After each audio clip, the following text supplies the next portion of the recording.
کہ وہ اللہ کی دہلیز پہ اپنے سوال رکھے گا, اللہ کے علاوہ کسی سے نہیں کہے گا.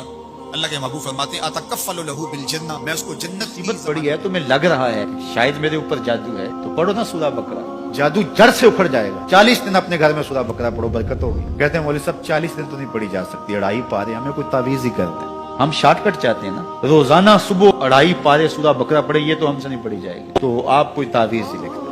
کاروبار میں برکت نہیں, میں کہتا ہوں پڑھو نا سورہ واقعہ, 3 رکوع ہیں, برکت ہوگی. ہم کہتے ہیں ہمیں تعویذ ملنا چاہیے, بس وہ ہم گلے میں رکھ لیں, بٹوے میں رکھ لیں, پرس میں رکھ لیں, اور ہمارا کام ہو جائے, ہمیں کچھ بھی نہ پڑھنا پڑے, ہمیں وضو تک نہ کرنا پڑے, نماز نہ پڑھنی پڑے, اور برکت ہو جائے. ایسے برکت تو نہیں آتی. اس لیے چھوڑو ان کی جان, آؤ قرآن مجید پہ آؤ, آؤ سجدوں پہ آؤ, آؤ دعاؤں پہ آؤ. سحری کے وقت اس کی رحمتیں آواز دے رہی ہوتی ہیں, حل میں مسترزقن, ہے کوئی رزق مانگنے والا, اور تم اس وقت سوئے ہوئے ہو, سارے دن ٹھکریں کا. شاہ نے کسی برائی کو نہیں چھوڑا جس سے ہمیں منع نہ کر دیا.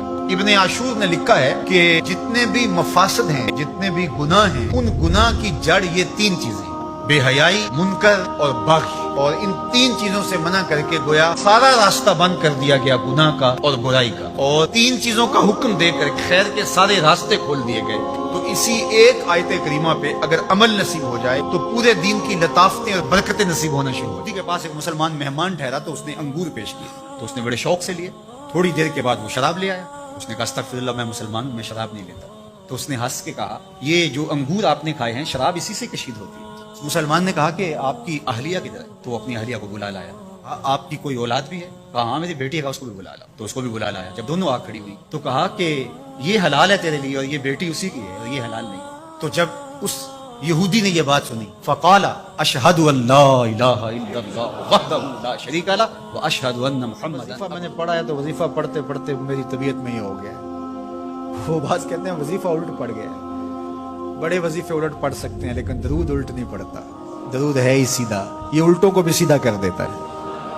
تو درود پڑھیں, اور یہ منہ بھی میٹھا رکھے گا, یہ دل بھی ٹھنڈا رکھے گا, یہ دنیا بھی ٹھنڈی رکھے گا, اور آخرت بھی ٹھنڈی کر دے گا. درود چراغ بھی ہے, درود کستوری بھی ہے, خوشبو بھی ہے, مہک بھی ہے, شہد بھی ہے, گلاب بھی ہے, کھنڈ بھی ہے, اور سینے کی حج ٹھنڈ. سے جب واپس آتے ہیں تو جب آخری دن ہوتا ہے تو ہر بندہ اپنا سامان تول رہا ہوتا ہے. کیوں میاں؟ ایئرپورٹ پہ پریشانی نہ ہو. حالانکہ اگر 2, 3, 4 کلو بڑھ بھی گیا تو وہ ویسے بھی گزرنے دیتے ہیں, یا چند ریال دیں گے تو آپ گزر جائیں گے. لیکن اس کے باوجود چند لمحوں کی پریشانی سے بچنے کے لیے بار بار اپنا سامان توڑ رہے ہوتے ہیں کہ وہاں جا کے پریشانی نہ ہو. یار آب زمزم ہے, کھجوریں ہیں, ان کا وزن بڑھ گیا تو پریشانی ہوگی, اور تم اس سے ڈرتے ہو. اور اگر برائیوں کا وزن بڑھ گیا تو کہا وزنوا قبل ان توزنوا, قبل اس سے کہ تمہارا وزن کیا جائے تم وزن پہلے کر کے دیکھ لو. تمہیں پتہ ہے تم کھڑے کہاں. ہر شخص کو پتہ ہے میرے پاس نیکیاں کتنی ہیں, ہر شخص کو پتہ ہے میرے پاس برائیاں کتنی ہیں. نیکیاں محض اللہ کی رضا کے لیے کتنی ہیں, فساد نیت کا شکار کتنے عمل ہیں, ریاکاری کن کے ساتھ جڑ گئی, میرے کون سے اعمال ہیں جو عجب نے برباد کر دیے. ہر بندے کو پتہ ہے کہ میں کہاں کھڑا ہوں, اپنے عمل کا اسے محاسبہ کرنا. ویر محمد اٹھا کے لے آتے, اور دور سے ہی کہتے نہیں میرا ویر بھی آ گیا, تو سب کے سر جھک جاتے, کہتے نہیں نہیں نہیں شیما تیرے ویر کا مقابلہ تو نہیں نا, ہم تو آپس میں بات کر رہی ہیں. اور پھر جب کسی بہن کے ویر کو متفقہ طور پہ ساری کہہ دیں کہ تیرا ویر ہی سونا ہے, تو پھر اس کا فخر دیدنی ہو نا, پھر ان کا ذوق آسمان کو چھونے لگتا.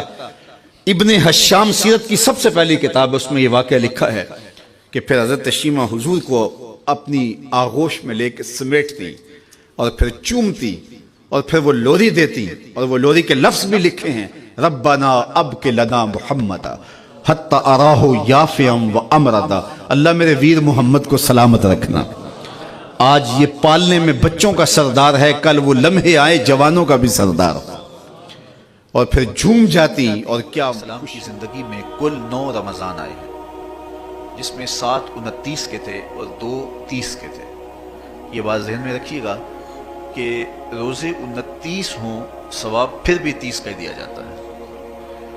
تو زیادہ تر جو رمضان المبارک کے مہینے ہوتے ہیں وہ 29 کے ہوتے ہیں, 30 کے کم ہوتے ہیں. حضور کی زندگی میں 9 میں سے 7 جو ہیں وہ 29 کے ہوئے ہیں اور 2 30 کے ہوئے ہیں. تو ثواب عمر رضی اللہ تعالیٰ عنہ ایک کچی اینٹ اٹھاتے ہیں, پھر نیچے رکھ دیتے ہیں, پھر اٹھاتے ہیں, پھر رکھ دیتے ہیں. اور پھر کہتے ہیں کاش کہ میں یہ اینٹ ہوتا. حضرت سیدنا صدیق اکبر رضی اللہ تعالیٰ عنہ درخت کے نیچے بیٹھے تھے. ایک چڑیا ایک شاخ سے اڑ کے دوسری شاخ پہ جاتی, وہاں سے اڑ کے پھر دوسری شاخ پہ آتی. حضرت صدیق اکبر رو پڑے, کہا چڑیا کتنی موج میں ہے, جس شاخ پہ چاہے بیٹھتی ہے, اور قیامت کے دن تیرا حساب بھی نہیں ہوگا. کہا عرصہ قبل مصر میں کھودائی کے دوران کچھ غاریں دریافت ہوئی ہیں کہ جن کے اندر سونے کی کرسیاں تھیں اور انسانوں کی ہڈیاں ملی ہیں. تو ہم تاریخ پڑھتے ہیں تو 6 صدی عیسوی سے قبل مصر میں وہ بادشاہوں کو الگ انداز سے دفن کرتے تھے. عام قبروں میں عام لوگوں کی طرح بادشاہ دفن نہیں ہوتے تھے, بلکہ بڑا غار تلاش کرتے اور اس میں سونے کی مرصع کرسی رکھتے اور اس کی لاش کو وہاں رکھتے, اور اناج اور کھانے پینے کی چیزیں وہاں رکھتے. اور ظلم یہ ہوتا کہ وہاں چند زندہ غلام بھی اس کی خدمت کے لیے وقف کرتے اور باہر سے دیوار چن دیتے, اور پھر جس طرح وہ گھٹ گھٹ کے مرتے, وہ ایک دردناک کہانی, اس کا تصور کر کے بندہ کانپ جاتا ہے.